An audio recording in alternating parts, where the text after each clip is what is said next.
Good morning, everybody. I welcome you to the session number 11 of the Independent Council for Road Safety International, ICoRSI, and the University de Valais about global road safety dialogues. My name is Hermann Knoflacher. I'm a Professor Emeritus at the University in Vienna, Technical University in Vienna, and I'm in the transport profession since 1963. I was advisor to ministers, European Commission, World Health Organization, and something like that. And I was always doubtful about the transport system from my scientific point of view, because this is a profession which has a very weak professional, I would say, scientific background, as we have heard in the last sections. For me, it is a great pleasure to introduce the speaker of today. Mr. Barry Sheerman has been the member of the Parliament for Huddersfield, UK since 1979. Early in his career, Barry mobilized a team of parliamentarians that successfully introduced compulsory seatbelt wearing for adults and restraints for all children in cars. This group later became the charitable trust, the Parliament Advisory Council for Transport Safety. He helped establish the European Transport Safety Council with leaders from Netherlands, Sweden, and Germany. Barry was a founder of the World Bank's Business Partners for Development, which created the Global Road Safety Partnership, where he served as a chair. And he is the chairperson of our Independent Council for Road Safety International, ICoRSI. Barry, it is your floor. Hermann, thank you so much. I hope everyone can hear me. I speak, I don't normally, as a politician, speak with great humility. It goes with the role that you appear on a platform and suggest to everyone that you know everything. I never have had that sort of attitude to road safety. I'm not a scientist, I'm a social scientist. And Hermann, one bit of my career you've missed out. My first career was as a university teacher, a social scientist. And my first degree was in economics. My second degree was in political sociology at the London School of Economics. So I am a social scientist and a behavioral scientist. So I do have that background, but all the time I meet high-class scientists who are far cleverer than me, more intelligent than me, and know much more than me about the subject that I'm going to be discussing this morning. So I start on that note of humility. But I am a professional politician. I was in local government, indeed, as a local councillor for 7 years before I was elected into Parliament in 1979. So I understand, I think, the community roots of politics, as well as the national and some of the international role that I went on to play. And I want to start talking, first of all, about passion in politics, because I find that I'm a campaigner. And if you're going to have a campaign, you have to have passion. You want to right a wrong, to sort an injustice. You've got to see something that is so awful that you cannot remain quiet about it. And you would regret in the future if you hadn't acted rather than taken on the role of making real change. And so what I've found very often, even the leading scientists in this particular field of ours, of road safety and transport safety indeed, I find that people very often have a very personal start to their interest. Mine it was being involved in a very unpleasant and very frightening head-on collision, coming back from the christening of my second daughter, 3 daughters and a son. And we were coming back to the christening in London, going back to Wales on the what used to be the older A4 road. And a driver drove headlong into us.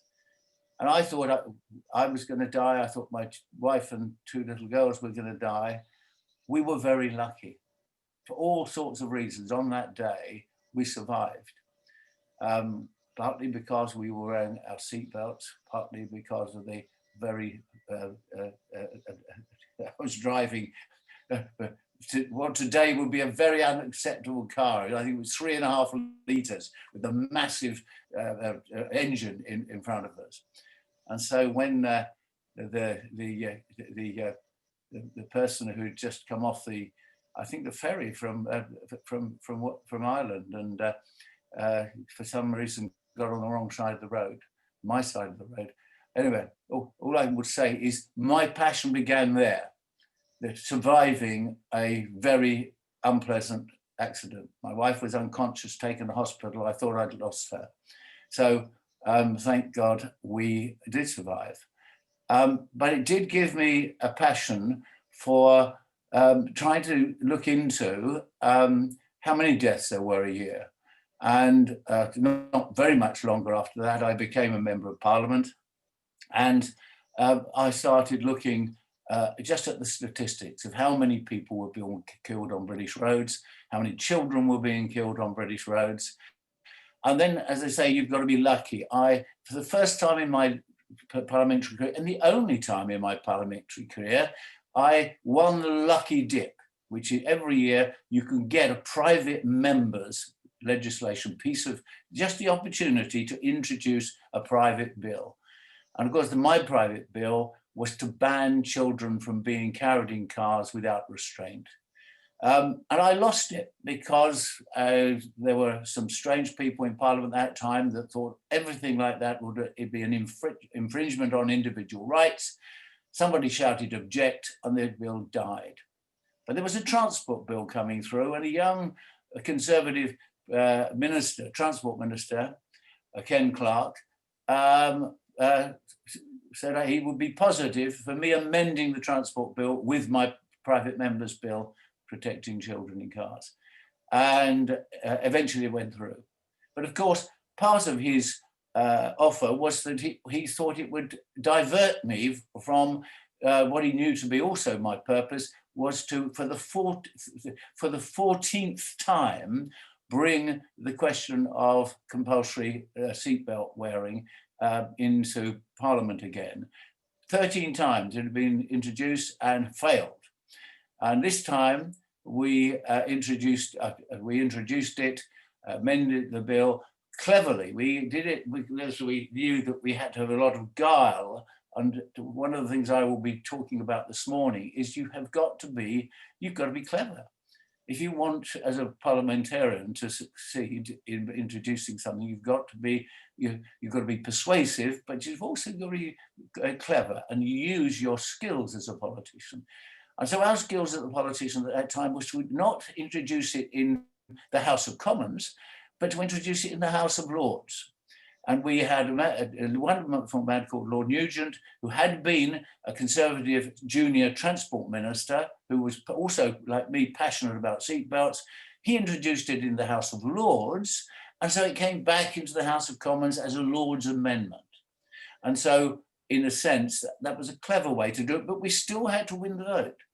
And interesting enough, that meant building a coalition, building outside Parliament enough people, enough organisations across the piece that would actually produce a voice that said the time now is right.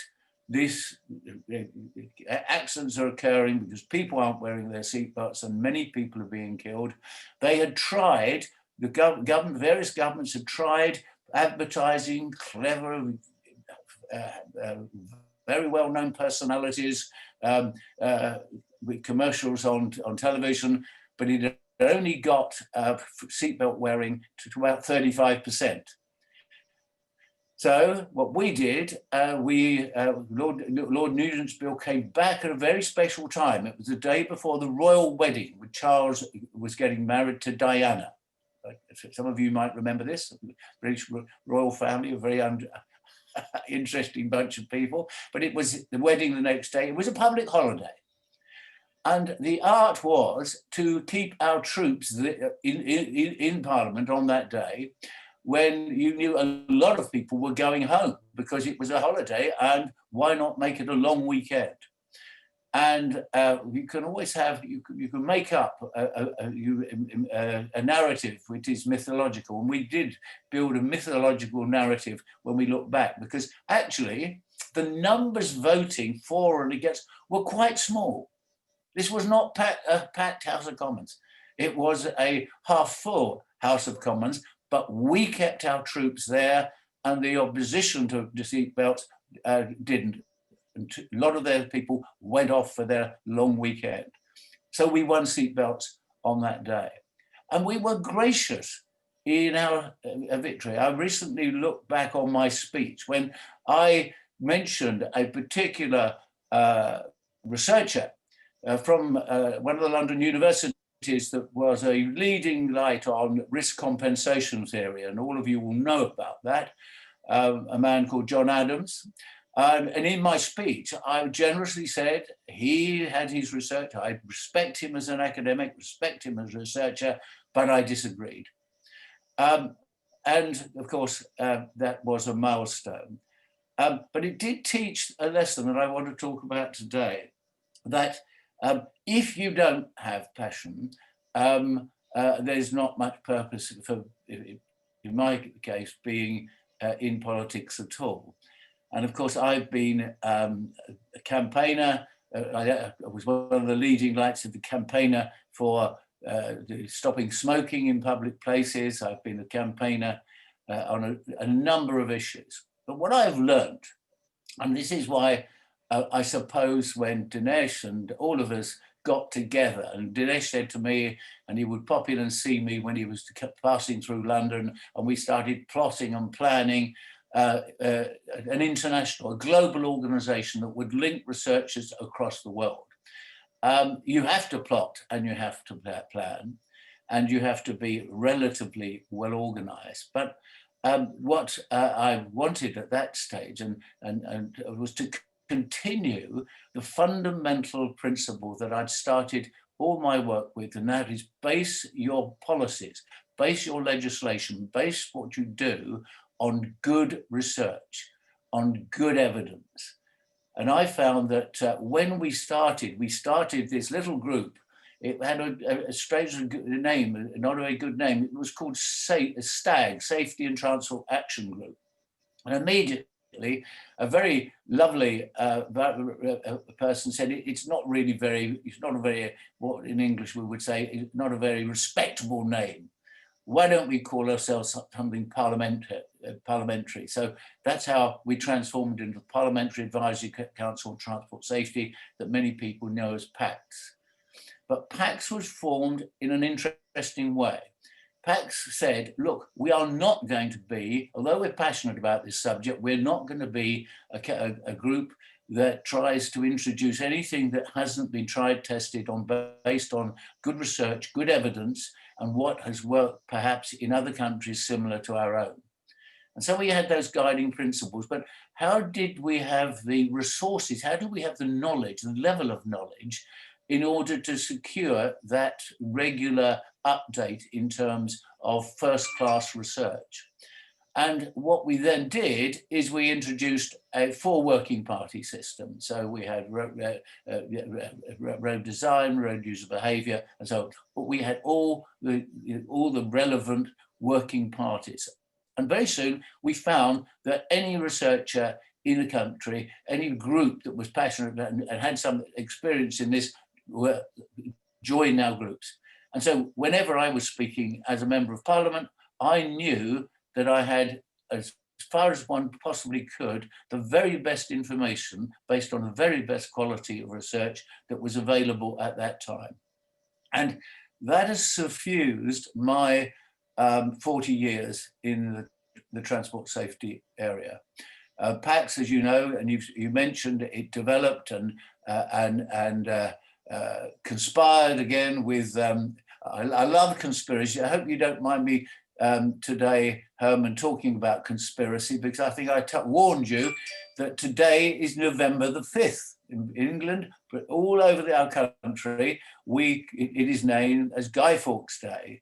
This is the day in 1605 that a group of Catholics, plotters and planners tried to blow up Parliament.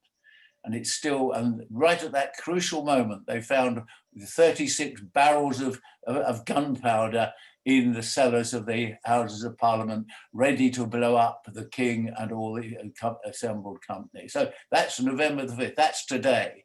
And still all over the country, many people have forgotten the historic reason. Traditionally, we burn a guy, an effigy of a Catholic on a bonfire. Most people have lost the history, but this is the day that we remember. And so, but the reason I wanted to talk today about plotting and planning, most good things, start with a few, well, in our case, well-intentioned people saying, look, why are we putting up with what's going on here? And can't we do something about it? And that's how Dinesh and I started the whole plan for ICoRSI. But there were some very important intervening policies. So if I could just get the thread right, running right through what we have been doing as a group of conspirators has been this emphasis and this, this passion to make changes that would stop unnecessary deaths and serious injuries on the roads, starting with the UK, then across Europe, and increasingly with a global focus. And as we all know, that death on the road is still the largest killer of children and young people worldwide. There are a lot of challenges to young life across the planet, but this is one we know about and I feel very strongly about.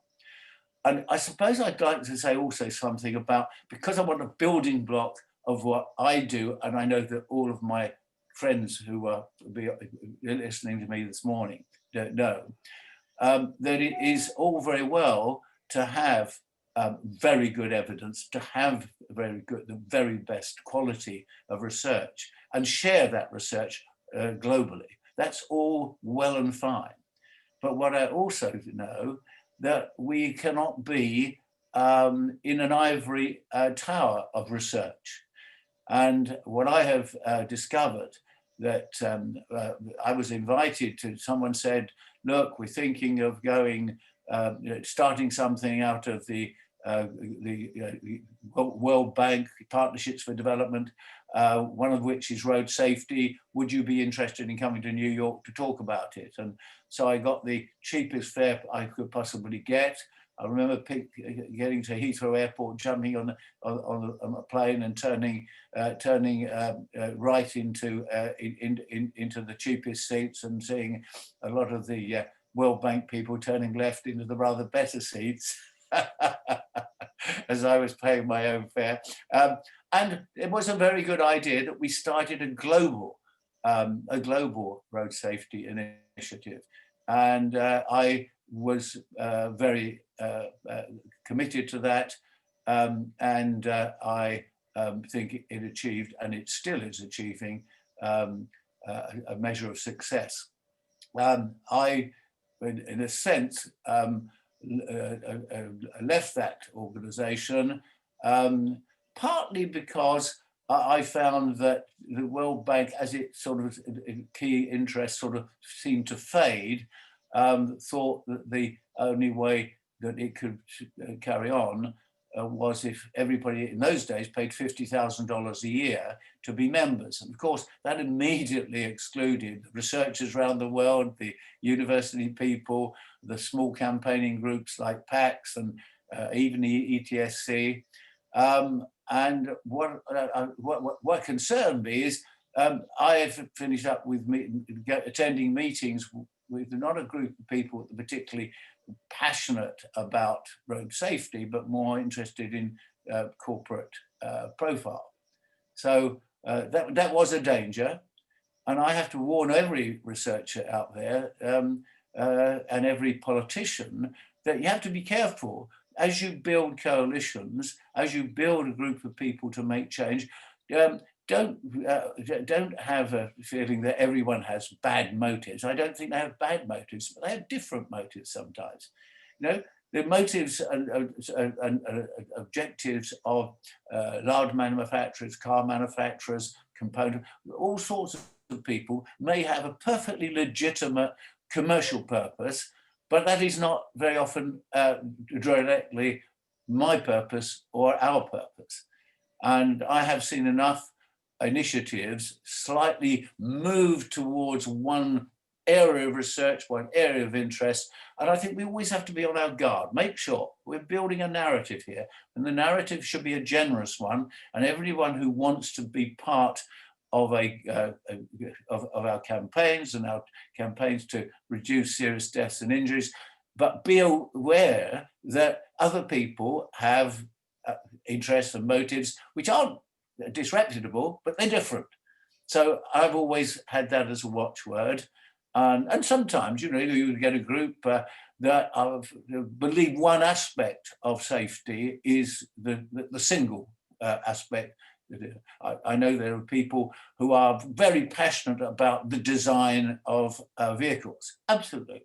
And there's nothing, I have no problem with wanting to keep the occupants of cars, drivers of cars and the passengers as safe as they can possibly be.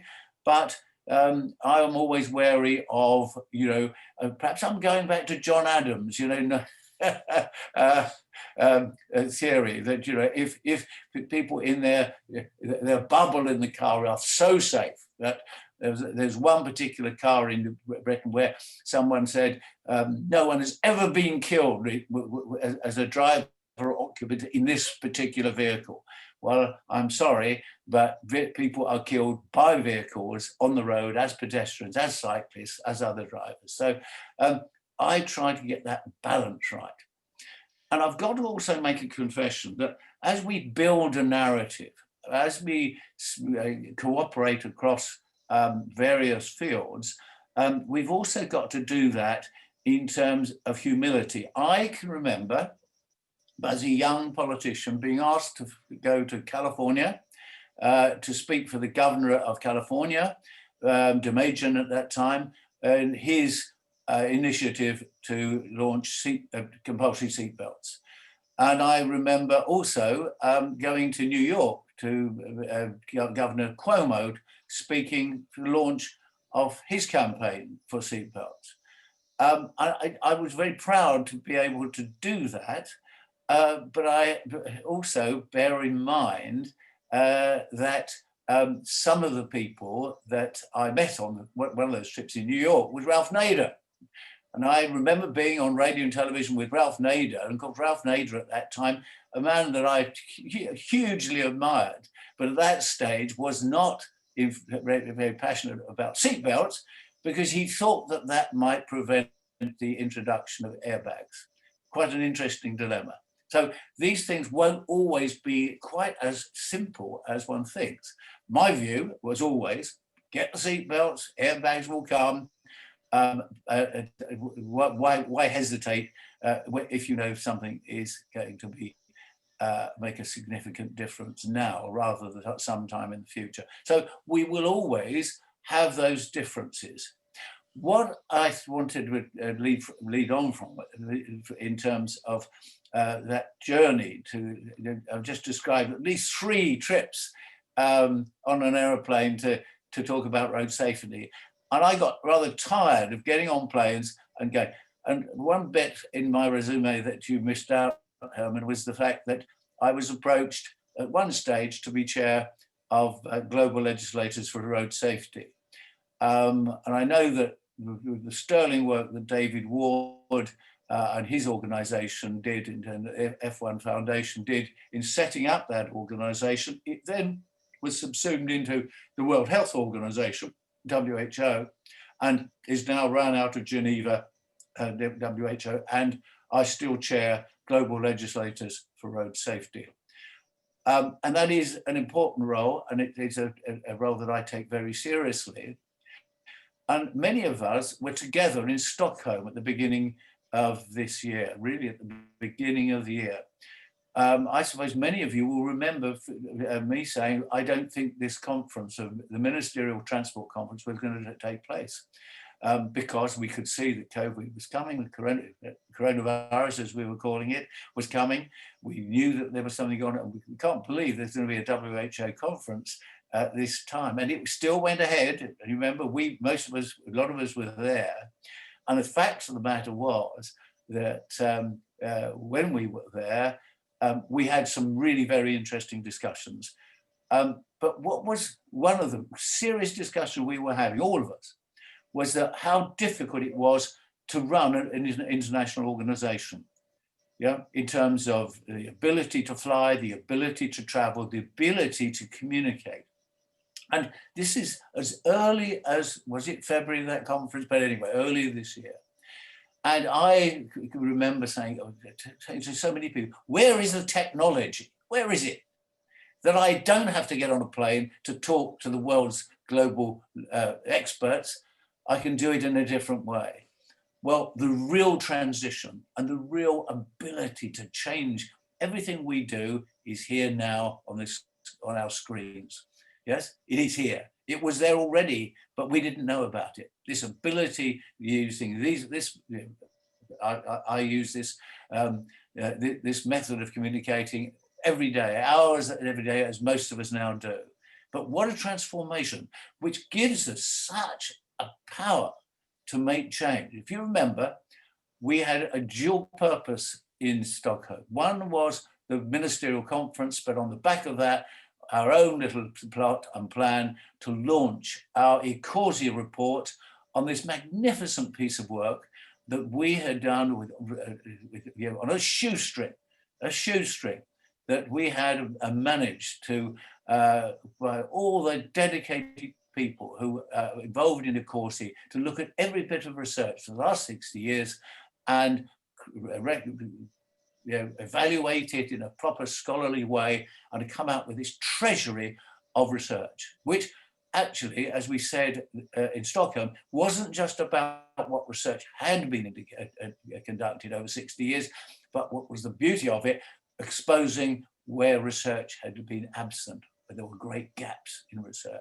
So what a magnificent, and as a politician, coming back to this, as a politician, that will be looked back on, Stockholm, as the seminal changing time for our ability to work together, not just as researchers. And remember, I remember Dinesh and Gav and others, all of you, saying, Barry, we've got to have a conference. One time a year, most of the time we're going to communicate on social media, even though we didn't have Zoom in those days. We've got to find the cheapest place to have a conference and to travel. And you remember that's why we ended up in Budapest. Yes, do you remember? That was the reason. And so I believe that we should have an annual celebration of Stockholm that occurred against all the odds. And we had that absolutely brilliant opportunity, not only to tell people what ICoRSI had managed to achieve as a first step in our, raising our profile, but also in terms of we know now that our capacity to change the world, to really tackle this global epidemic in a meaningful way. Now, we did extremely well. And you can remember, some of you, when I was on one of the panels in the main conference at that time, I emphasized that there were certain people out there who had some great, a very important profile in the transport safety area, who were passionate about it, but certain of them have been known to be saying, we don't need any more research. We've got all the answers. All we need is implementation. And if you remember, I said, absolutely not. We need a healthy research community communicating across this planet and working together. And we've never been so much in need of not only research, but the ability to attract new talent, new people, new researchers, new research institutes and departments worldwide. And as a politician, I can see, and as a non-researcher, a non-scientist, I can today affirm that my purpose as a parliamentarian, as a politician, is to make sure, now that we have got this new capacity to communicate, I no longer have to fly to around the world in a way that I did in the past. We can all communicate in, I still want to meet people physically. I do, I'm sorry, I do want the opportunity for our friendships to flourish, for our knowledge to flourish. And of course, that human contact is absolutely vital. But the world has changed and we must change with it. Can I just finish by emphasizing some other lessons that I've learned about politicians and parliamentarians involved in this campaigns I'm involved in. I find the real difficulties that I have is persuading some of my parliamentary contacts around the world, many of them who are exceedingly good friends. I know that they work really hard in order to change the laws.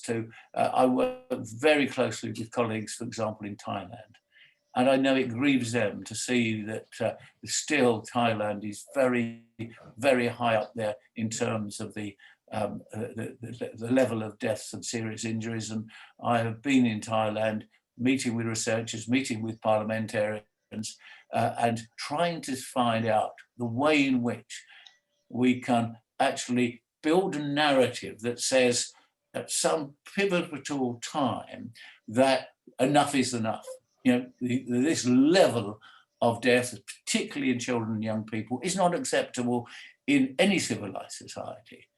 And that, I think, is something that I will confess, I still haven't seen the research that gives me that breakthrough. The research is there, but what is that quality? What is that missing element where we can persuade enough people in a population to say, we don't want this anymore? And I think part of the secret is going back to when I first went to the United States and argued with Ralph Nader. I met a lot of people there who I thought I knew more about, and I rather looked down on them. Very dangerous to look down on other people's efforts. And those people were Mothers Against Drunk Driving, yeah, MAD. And the Mothers Against Drunk Driving spun off the Dads Against Drunk Driving. You remember the campaigns. And I have to say that as a politician, if we don't have that passion, if we don't have mothers who say, I'm not going to see a child die again in this way, if we don't have people, they're not based on research perhaps, but they have it in their heart and have it in their understanding that change must occur. And I suppose whilst we researchers will carry on researching, we have got to, I think, and what I've learned as a politician, to be a little more humble. Because if we can, in any society, get a groundswell of passion and anger that this is not acceptable, then we researchers will be researching and we won't be making the difference that we hope to make.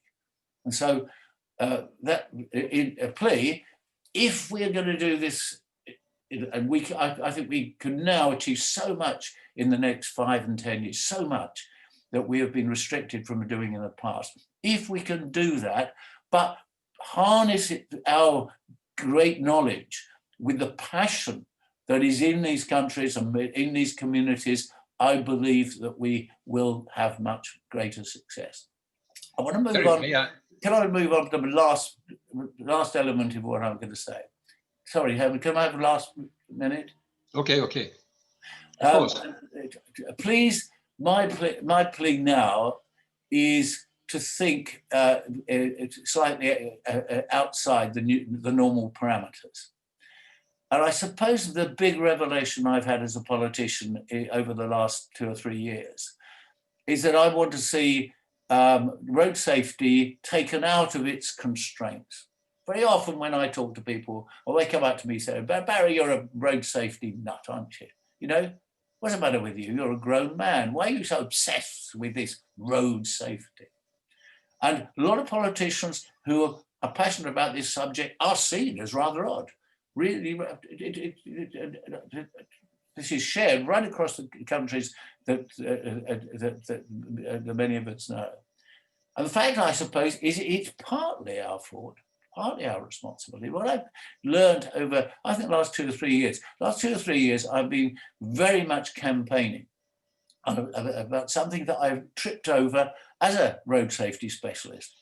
I was approached by a colleague of yours, Hermann, some years ago, a researcher, a medical doctor researcher, who said to me, Barry, the only way we're going to do something significant here is we persuade the United Nations to take road safety seriously.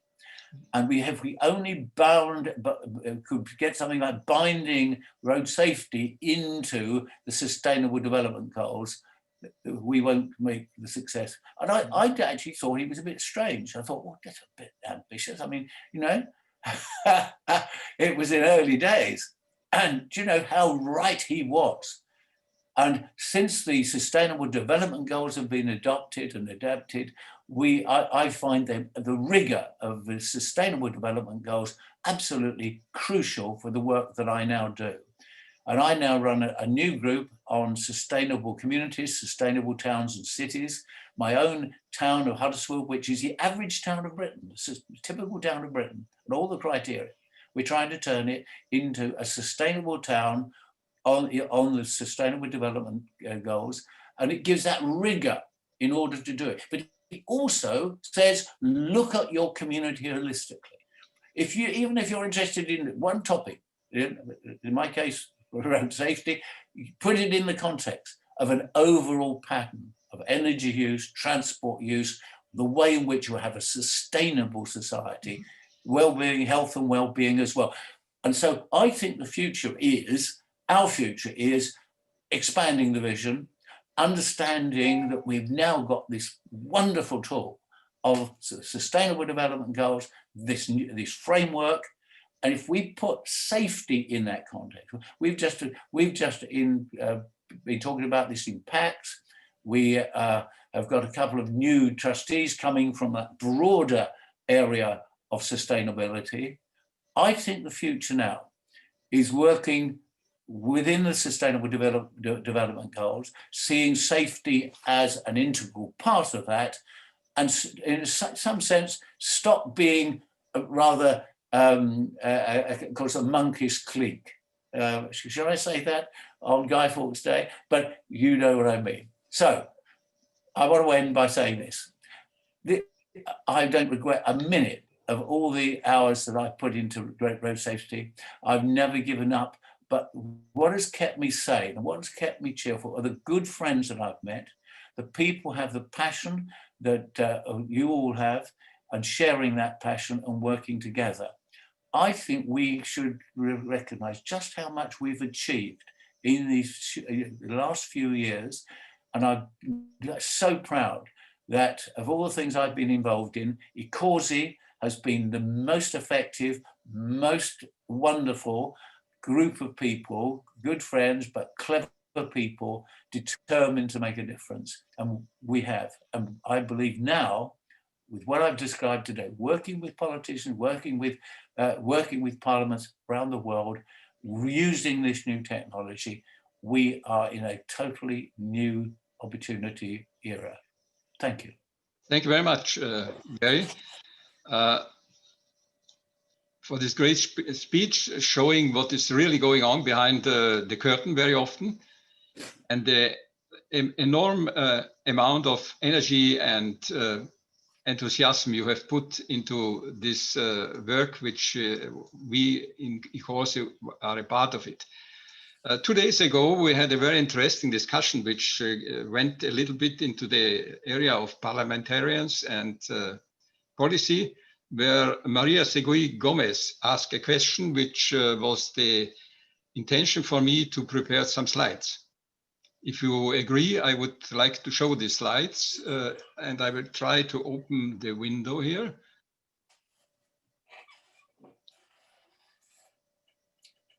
Just a moment.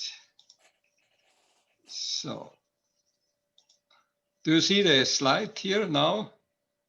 The presentation? Oh, sorry.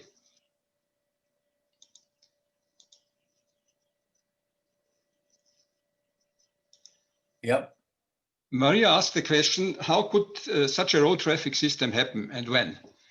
This was an open question because what you have shown is the problem when the system was full in drive. And it is interesting that there are some routes. What happened in the 50s and 60s of the last century was a total car-oriented policy everywhere in the cities. This is an example of Vienna. From Vienna, where you saw this wonderful Baroque church, which has to be removed to make space for the cars here. And this was a loss for traffic safety. It was a loss for public transport, for people, but again, for convenient car driving. This was the narrative of the last century. And if we go a little bit more back, it was very interesting to find this Red Flag Act from UK, where the people have defended their life space in a reasonable way. The maximum speed at this time was 2 miles per hour in urban areas and 4 miles per hour in rural areas.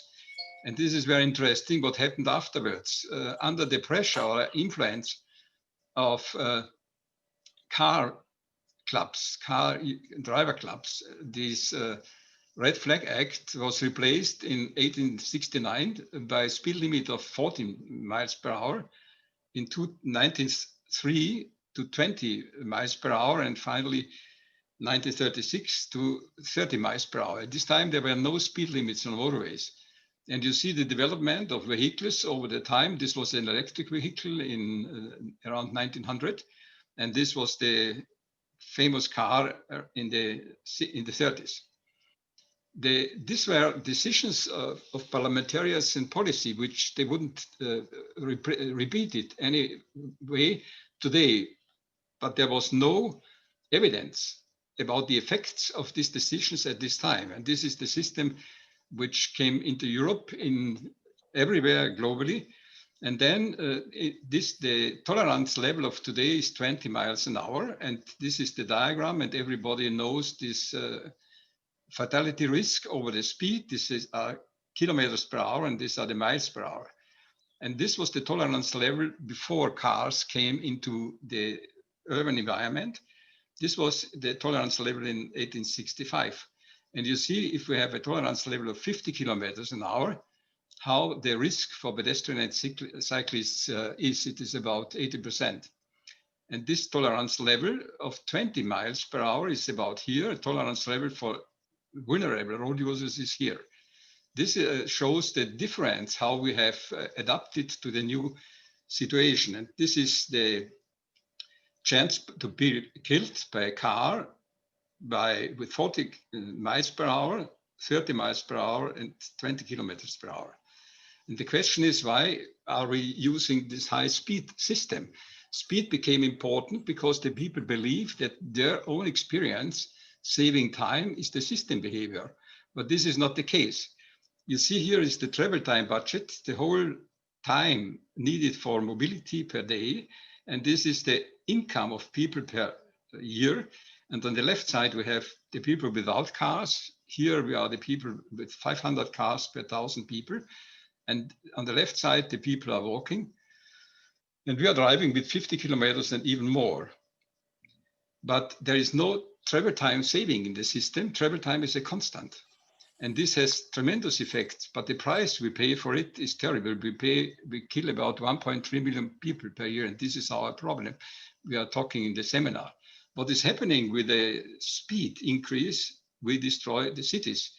Because if you increase the speed, you increase the distance, and the city is this compact part. but finally we end in the urban sprawl and destruction of not only urban structures, but also of the local economy. It is very interesting. I was trying to introduce speed limits in Austria and also on the international level, on the European level of the Minister of Transport. And it's a very easy possibility. What you see in the car can be displayed on the car outside also. And if you do it in such a way, you can do it with the motorbikes also with this kind of 3 lights, or you can indicate the speed like here. And then you have an easy control, social control. Everybody can see how fast anybody is driving. It's technically easily implementable today without any problem, but you cannot go through so far. The policy are different today, and there are broad opportunities for different policy. One of them is public transport. Vienna is using this example. The use of public transport has gone up from 27 to 40%. We have more annual tickets than car owners, and the traffic safety has, the killed people has gone down from 91 to 2030. Another opportunity is supporting cycling, like the cities of Copenhagen, Amsterdam, and Utrecht are doing it. The main barrier when we are trying to solve the problem, as you have explained in a wonderful way, Barry, is that many people have the car in the human brain. And if you have the car in the human brain, it controls your thinking, your acting, and you see the world as the car like to see it. And if this happens, this appears, because the whole system is a man-made system, and it came out of the brain of planners, parliamentarians, and these are the visible effects of prevailing policy. This has not happened by a natural evolution. This has been the effect of this cooperation. These are the symptoms of the system, like traffic safety, and the main problem is the organization of parking. Because if you allow parking everywhere where people live and work and make their leisure time, then you have a risky environment everywhere. And if the empirical results, as well as the theory behind it, show that if you park the car far away from your home or your working place, then the acceptance of car use is decreasing. This is a share of car trips with and here is the distance to parking or from parking. This is the home-based distance, and this is the destination-based distance. And you see there is a decrease, and there's a very sound theory behind this diagram. The rational consequence would be a reorganization of parking to get urban structures. This means remove the cars from the cities and settlements. Then what is happening in the city, work is coming back, shopping is coming back, leisure must come back, and we have a safe environment. And this environment can be used by public transport, pedestrians, cyclists, and a certain amount of cars for handicapped people, for public use, and something like that.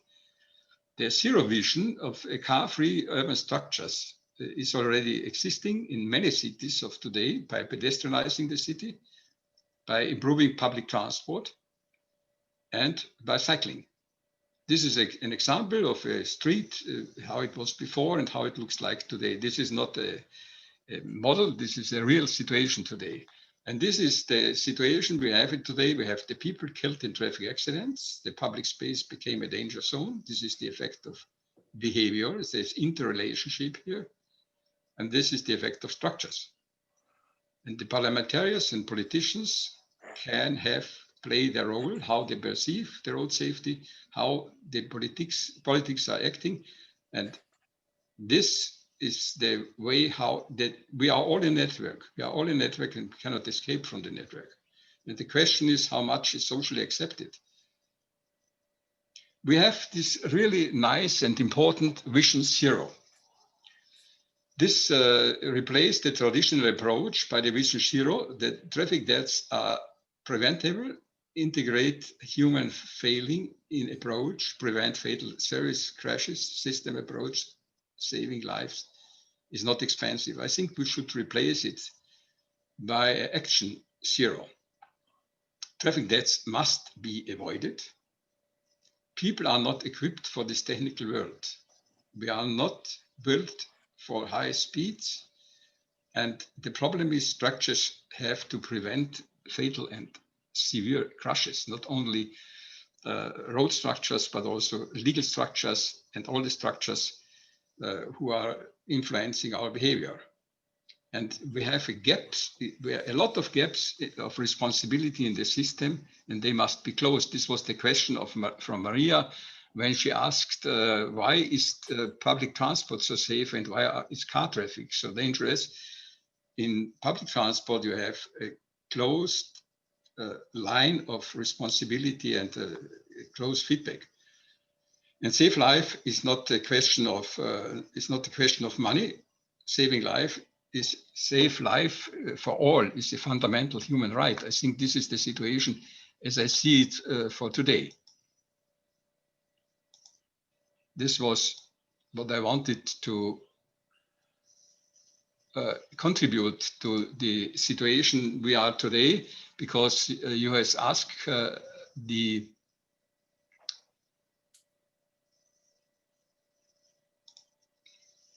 sorry, I have to go out of the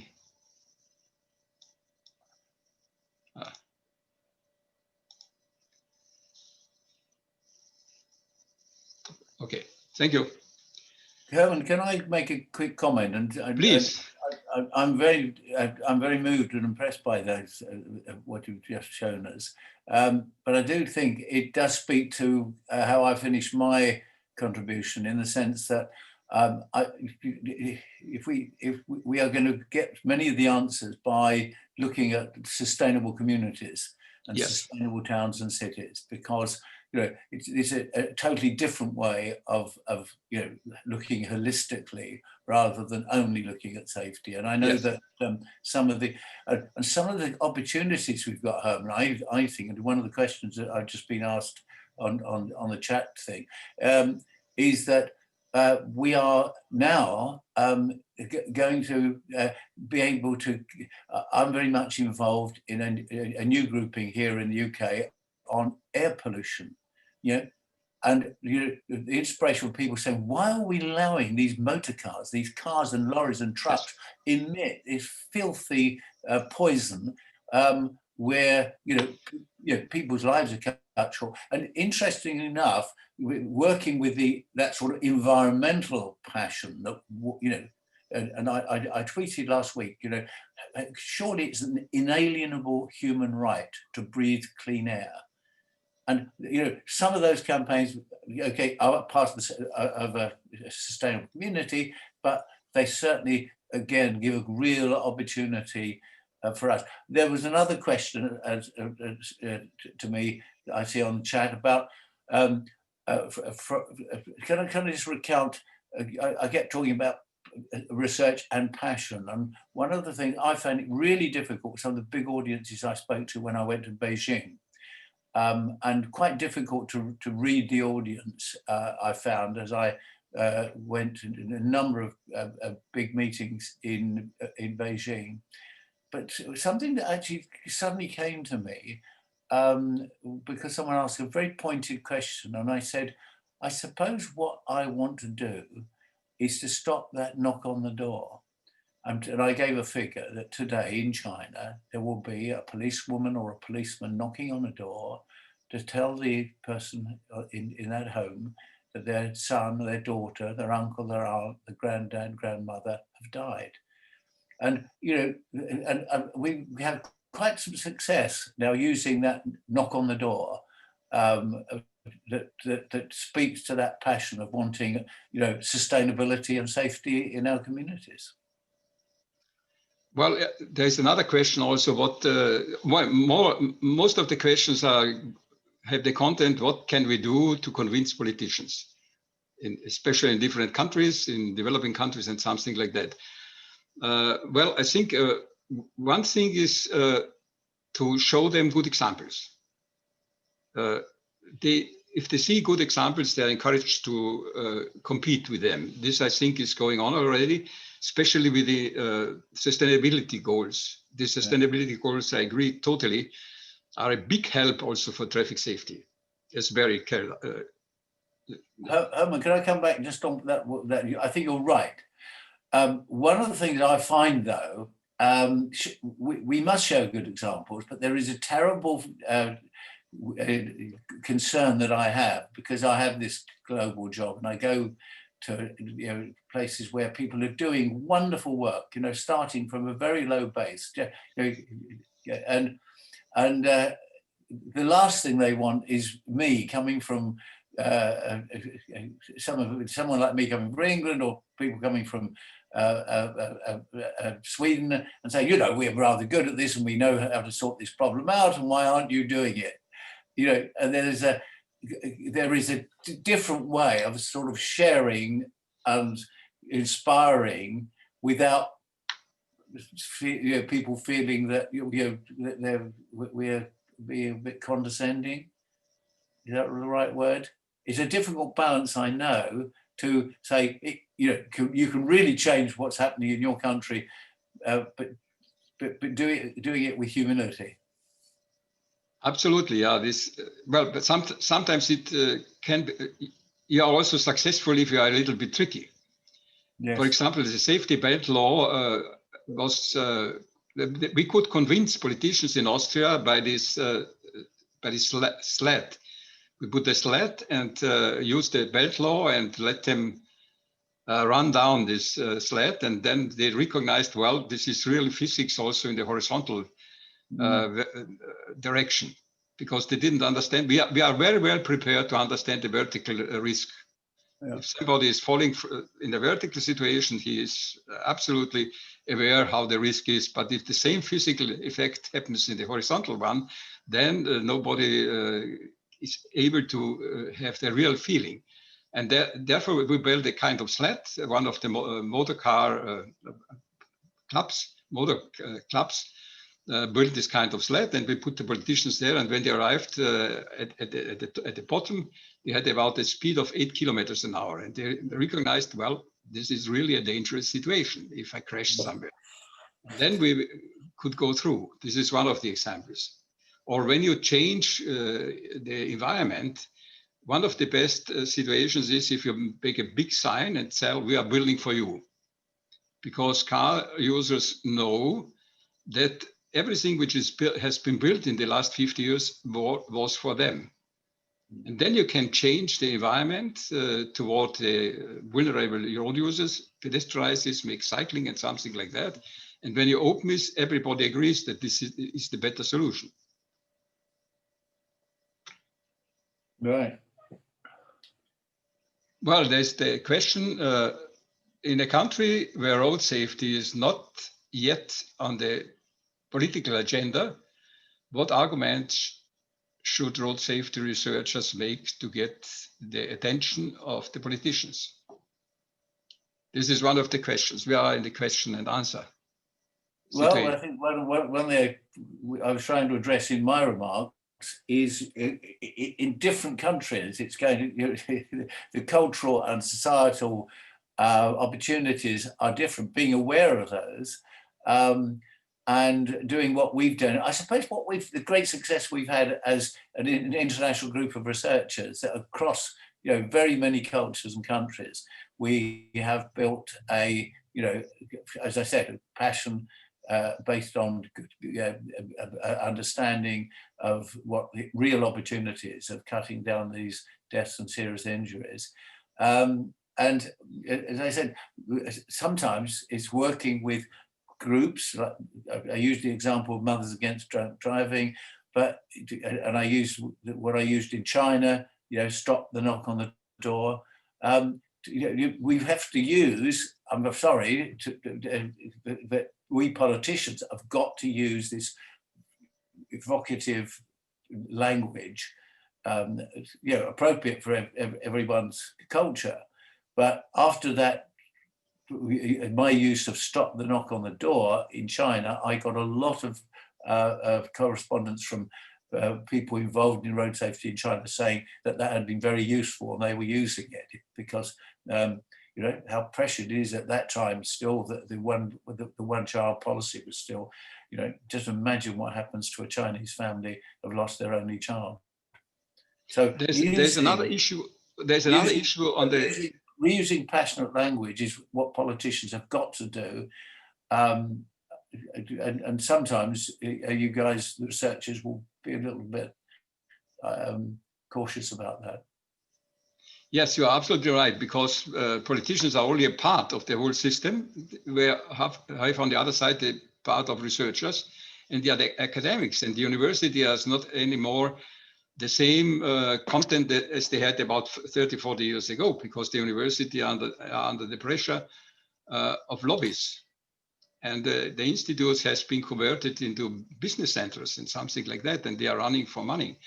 Yeah. And safety issues are not on the top agenda of corporations and something like that.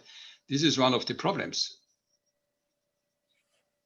Yeah, but this is a time of opportunity, Hermann. I hope in my remarks I've said this is real time for opportunity, because for all sorts of reasons, people are now looking much more holistically at what life is like in an urban setting.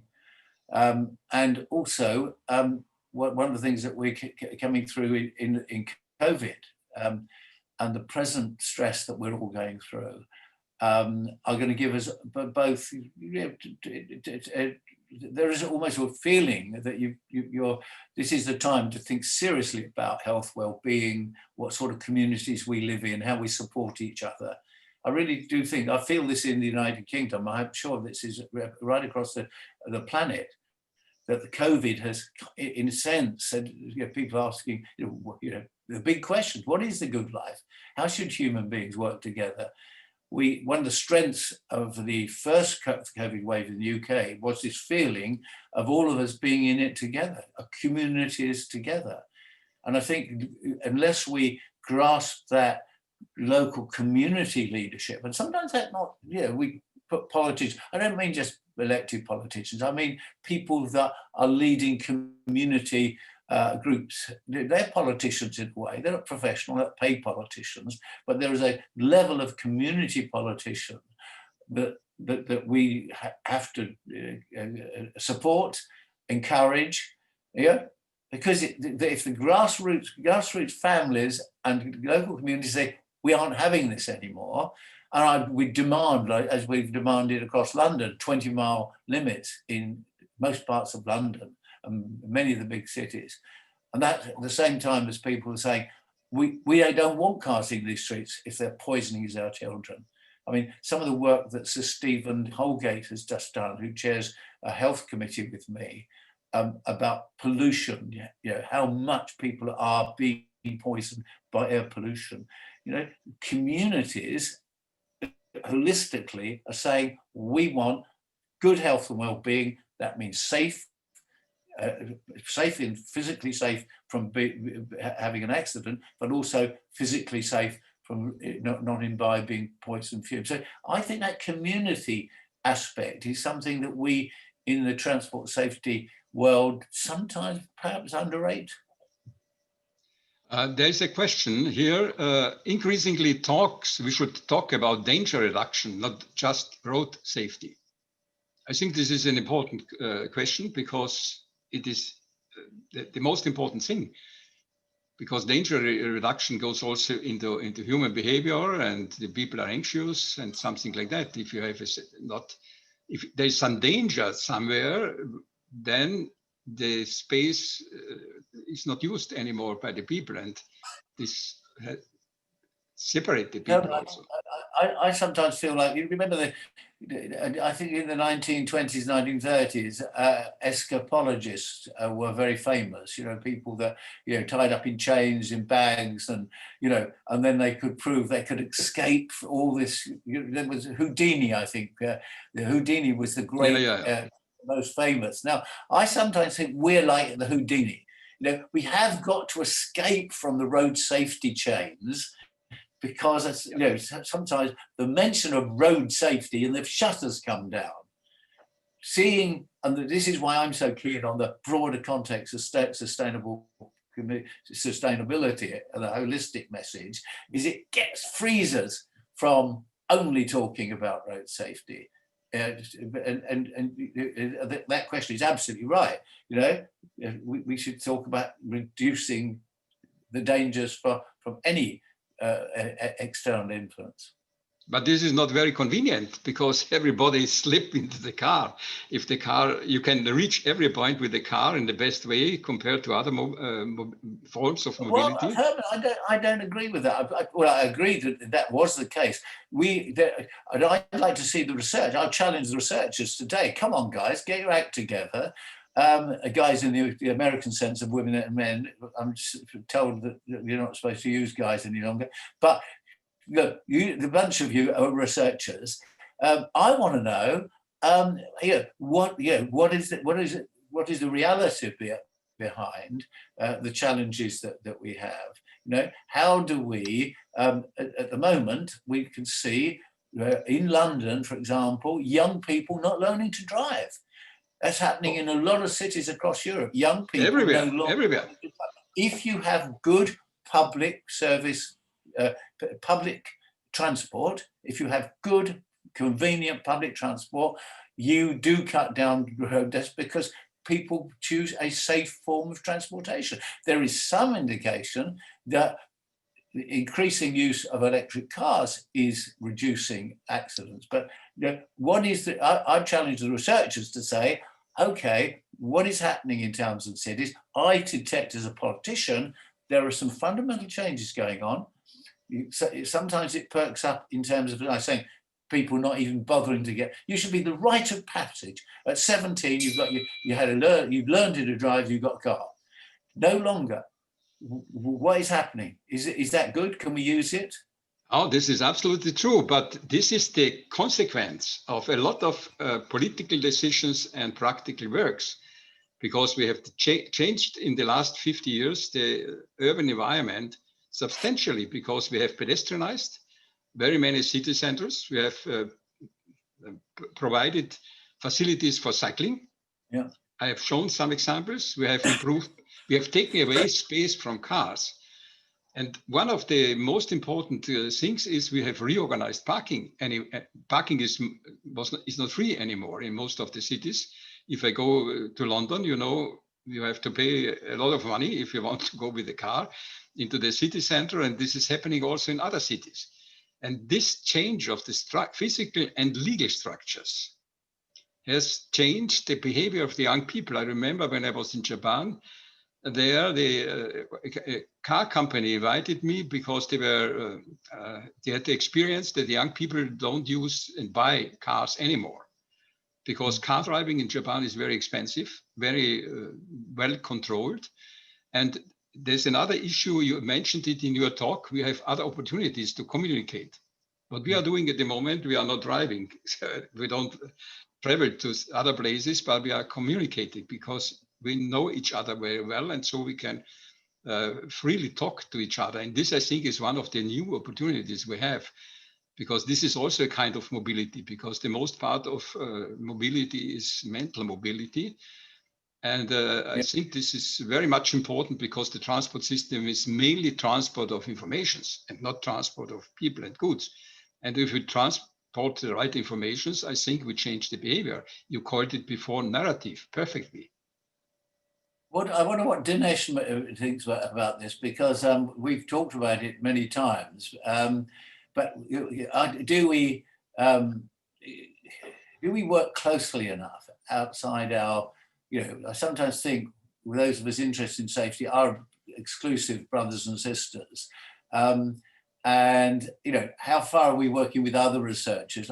As I say, I now work a lot with researchers into air quality.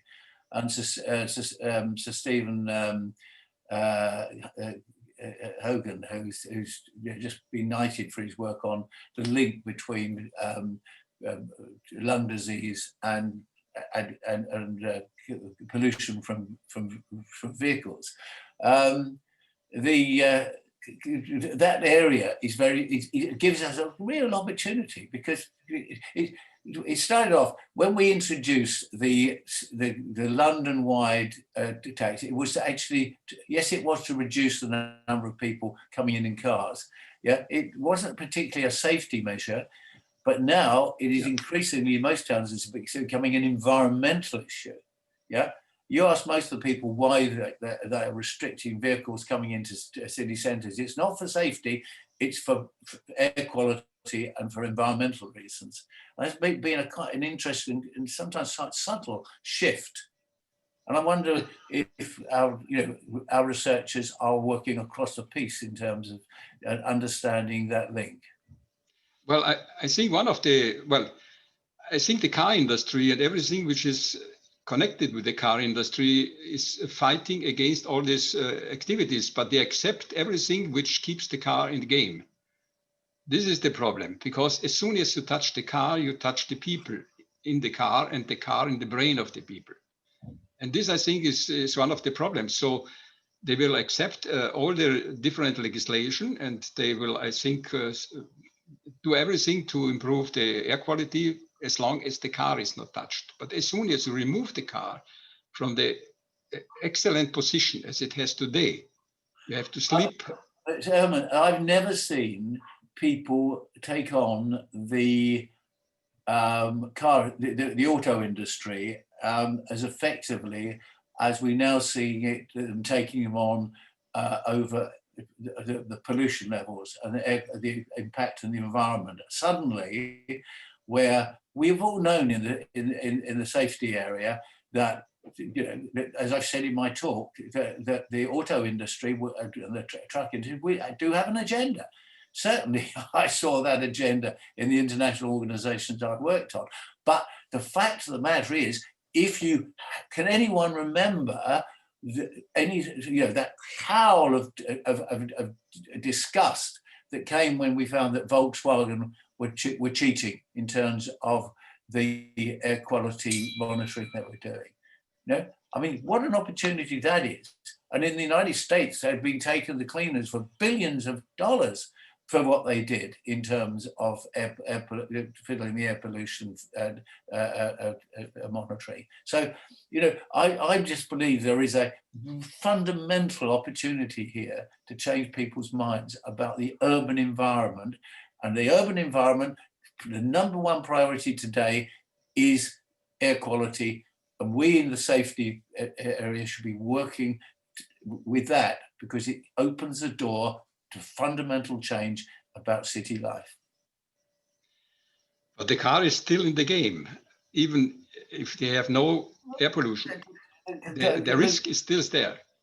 Of course it's still there, but I'm saying that's a risk, but there's still a real opportunity. I agree. We must take everything which has an opportunity to improve the safety also. Yeah. In the last year, I've seen this little car park where I live here in London transform. 2 hybrids and 2 electric cars in that car park. Things are changing fast. But they occupy still the place and they drive around and they have the risk. I'm just saying, look, I'm challenging you researchers to say, I think some really interesting fundamental changes are going on, and we will be foolish not to realize that harnessing ourselves to the environmental research wouldn't be useful to us. That's all I'm saying. Okay, I agree, yes. But I think, as you said before, research never stops. And there's a lot of things to do. One thing we have forgotten is the administration. Come on, Hermann, let's be brutal about this, because perhaps we're all being too nice to each other. I think some research is a bit lazy. That people are nice in their nice little kind of research positions in universities and so on. And sometimes, and I've been involved in the research community, sometimes they need a bit of a shake up. I mean, and it's not just, looking more innovatively at the research parameters and breaking down boundaries between bits of research, I think with the research community, we needs a good shaking sometimes. Yeah, and Oh, I'm yes. saying today, come on, why aren't you working across boundaries, cross disciplines, doing more, linking what the interesting challenges around the environment linked to transport safety? Absolutely, absolutely. But then you have the problems of career. This is one of the problems, because the main simple path for your career is keeping in your box. And as soon as you are crossing borders, you have a lot of problems. You're absolutely right. This Well, is the to situation politicians, still. well, politicians can always provide the incentive. It's called Absolutely. money. If there's Absolutely, money absolutely right. for cross-discipline research, I think researchers will move to the money, won't they? Oh, yes. This is one of the reasons, yes. That's the But role of politicians. I didn't say in my piece, but it is true, isn't it? That if you want to look at, I mean, one of the real opportunities, one of the real opportunities we now have is to make sure that we stimulate that cross-pattern research, and that can be done by positioning ourselves. I'm involved. Across Europe, certainly, but worldwide, we can have a huge challenge in unemployment, youth unemployment. yes. And we're positioning ourselves at the moment, some groups I'm with, to make sure we can both be in the business of attracting innovation and new startup green businesses, but also a whole new system of training young people in green skills. And we're doing that because we know that governments within a few months will be providing a lot of money for that kind of initiative. And in the same way, is politicians will be putting a lot of money into this crucial thing about air pollution. And I'm saying linking that to safety is a really good opportunity. Absolutely. I agree totally. We have not mentioned the qualification or the quality of the administration, because politicians need some tools. If they want to change something, they need some tools. And since the progress is rather fast, we have the situation that sometimes this is one of the questions which came into by the chat, that the administration is not willing to do what they should do to improve safety. Absolutely, we're four square on that. Yeah. Well, car driving in young people has declined in the US also. Well, this is happening since about 18 years, as much as we know.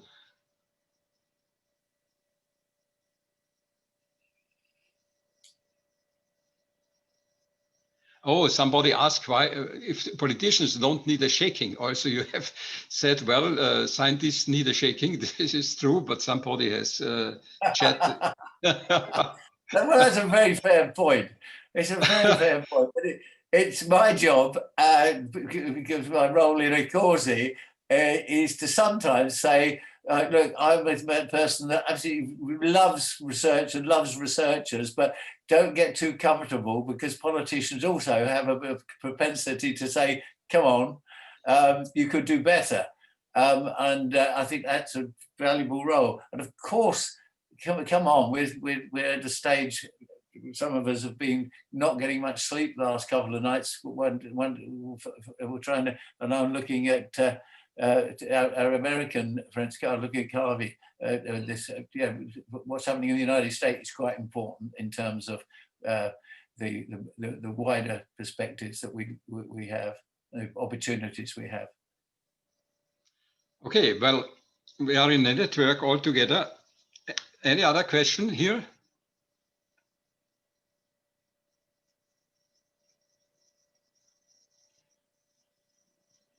Oh, the question about values and lifestyle, because the tolerance level is a question of values and lifestyle, because this speed risk diagram shows that today we are thinking as this diagram shows, mainly about the lifestyle. We need a part of our lifetime is having a car, using a car, something like that. And the question of values is, what do we value more? The freedom of children outside of the public, of the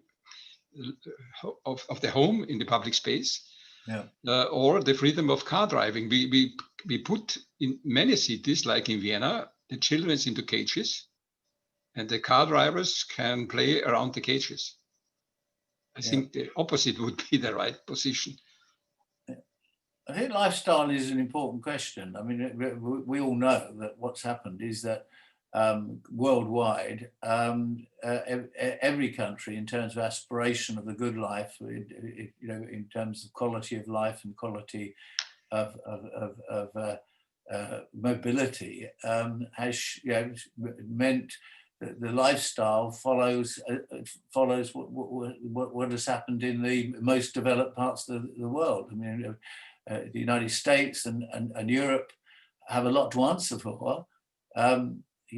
People used to say that the reason why the Soviet regime tumbled was because people could see what was happening in the luxury life in the United States and in Western Europe, and the rock music and the pop music was more important than what the politicians. Lifestyle, we know people now drive cars, and they also drive even more dangerously two-wheel vehicles, motorized two-wheel vehicles. And we know, a place like Thailand, where I've spent time, just an awful toll because people want that high mobility. And of course, in Europe, we can see in the United Kingdom, for example, suddenly after years of buying traditional cars that can be soft shelled in the front and so on, we are now copying the American, love of these big truck, type vehicles that are very dangerous to pedestrians and cyclists. So that lifestyle question is a very important one, I think. Okay, there's a lot of things to do. I think we are running out of time. I think, Kavi? Yes, we should wrap up. Yeah, okay. Well, Kavi's gone to sleep. Kavi, are you still there? Yes. Good. Okay. Well, we are running out of time. It's in the middle of night for Kavi, I'm not sure. So thank you very much. I would like to thank you, Barry. It was an extremely interesting discussion, I think, and hopefully stimulating also for the audience. Thank you very much, and also all the people asking questions and sending chats. And I think we have widened the scope over the cars to a much brighter view. Thank you very much. Thank you. And there's lots to do. Let's do it together. Thank you so much. Thank you.